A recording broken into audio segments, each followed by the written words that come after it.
Hello Horror Hounds. After the Hammer Does Universal experiment of the evil of Frankenstein, Hammer Studios doubled down on what it does best, taking characters familiar to the collective consciousness and taking them in strange new areas, confounding all expectations. The confoundingest, Frankenstein Created Woman.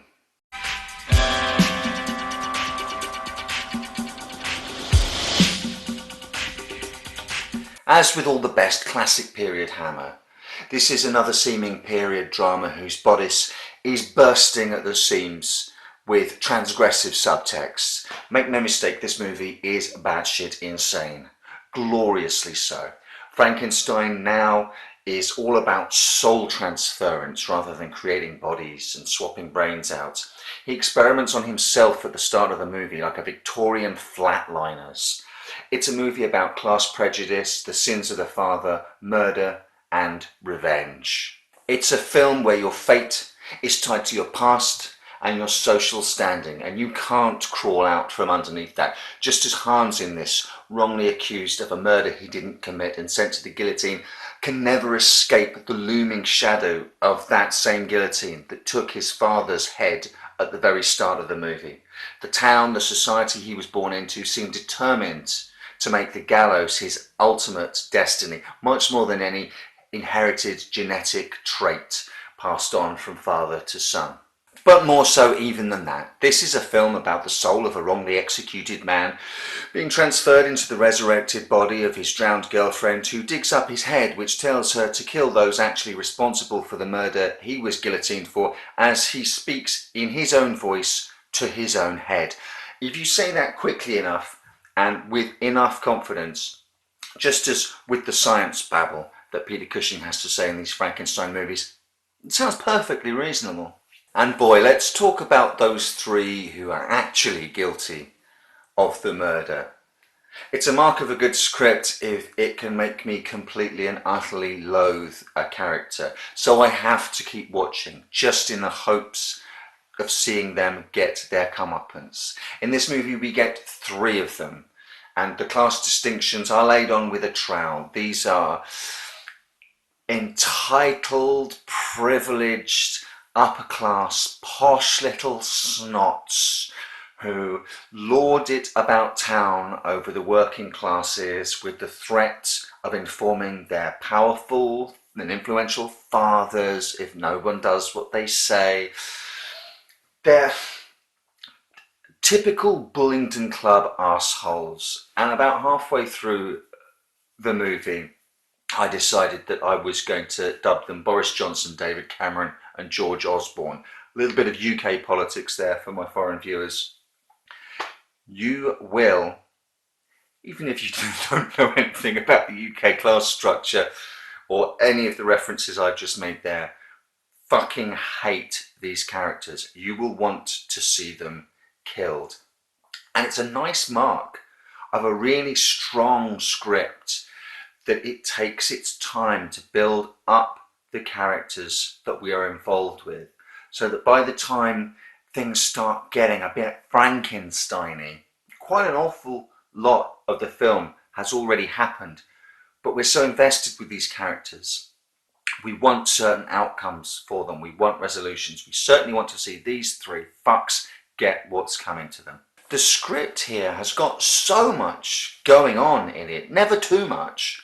But Frankenstein pops in and out of his own story, like seasoning being added to an already superb recipe.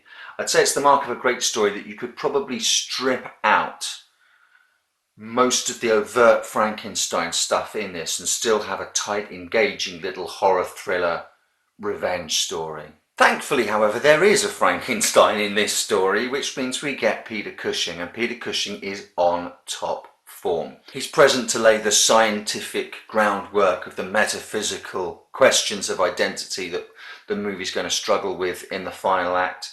He provides the means of resurrection and spiritual vengeance. Mostly, though, he breezes in and out of scenes with a superior manner, a raised eyebrow and an arch comment like some kind of mad scientist Morrissey, and he's glorious for it. He really struggles being bothered by other people's nonsense in this movie. He'd really rather just get on with his work. There's a glorious scene where the chief of police says to him, "Do you expect us to believe all this rubbish, sir? Do you take us all for fools?" To which he just says, "Yes." The hammer glamour is present and correct in the form of Susan Denberg playing Christina, girlfriend to the wrongly accused and executed Hans, and then object of Baron Frankenstein's soul transference experiment, which sees Hans' soul put into her drowned body. She certainly fills the glamour quotient. She was a Playboy playmate, and this time I'm pleased to say that the female character is given lots to do. Lots and lots and lots and lots. As the disfigured, meek and mild Christina, she has a completely different bearing to the beautiful, resurrected Christina, who's open and inquisitive. And the story could have started here at this resurrection point and play out kind of like a grim fairy tale with Dr. Hertz, Frankenstein's kindly assistant, even looking remarkably like Geppetto from Pinocchio, who Geppetto, as we know, had his own crack at creating life from inanimate material.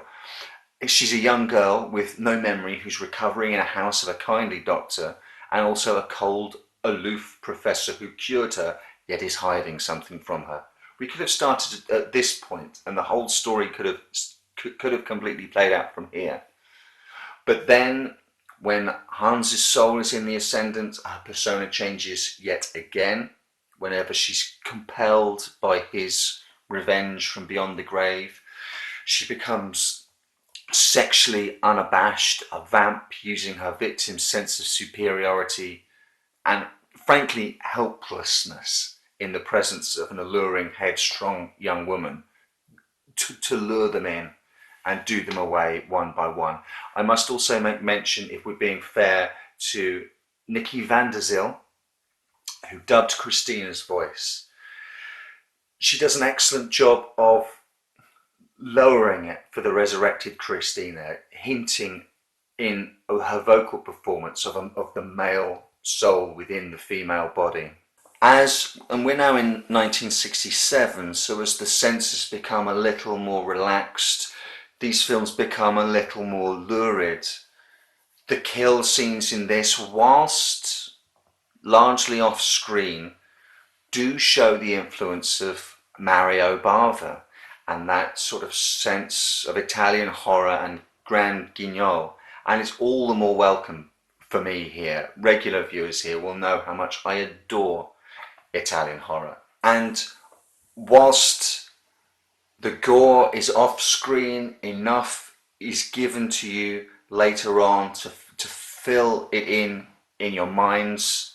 The first victim who pulls across the curtain and we see his face staring at something, we see his reaction and don't see him killed.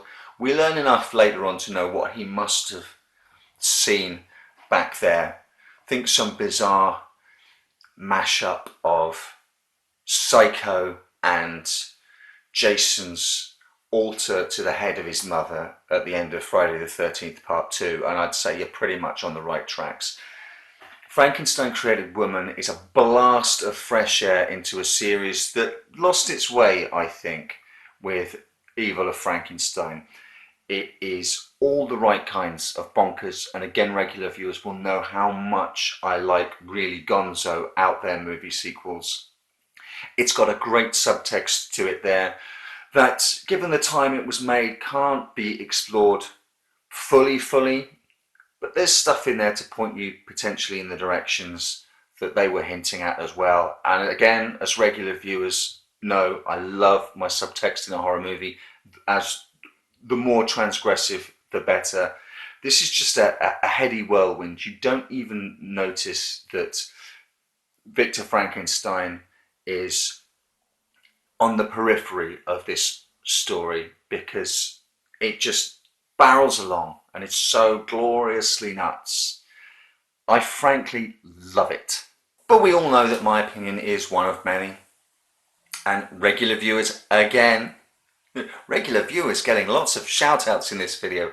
Hello, regular viewer. Regular viewers know that I like to round off these reviews with an alternate viewpoint taken from the Internet Movie Database user reviews. And for all of these Frankenstein movies, we are blessed, genuinely blessed, with Jacob John Taylor One's thoughts. Take it away, JJT1 on Frankenstein Created Woman. This is a sequel to The Evil of Frankenstein. It is a great movie. It is very scary. It has a great storyline. It also has great acting. It also has great special effects. This movie, Dr. Frankenstein brings back a woman who killed herself. She is possessed by the ghost of her boyfriend who was executed for a murder he did not do. Now he is out for revenge. This is one of the scariest movies ever made. The Evil of Frankenstein is a little better, but still this is a very scary movie. Frankenstein Must Be Destroyed is also better, but still this is a great movie. It is very scary. The Revenge of Frankenstein is also better, but still this is a great movie. It is very scary.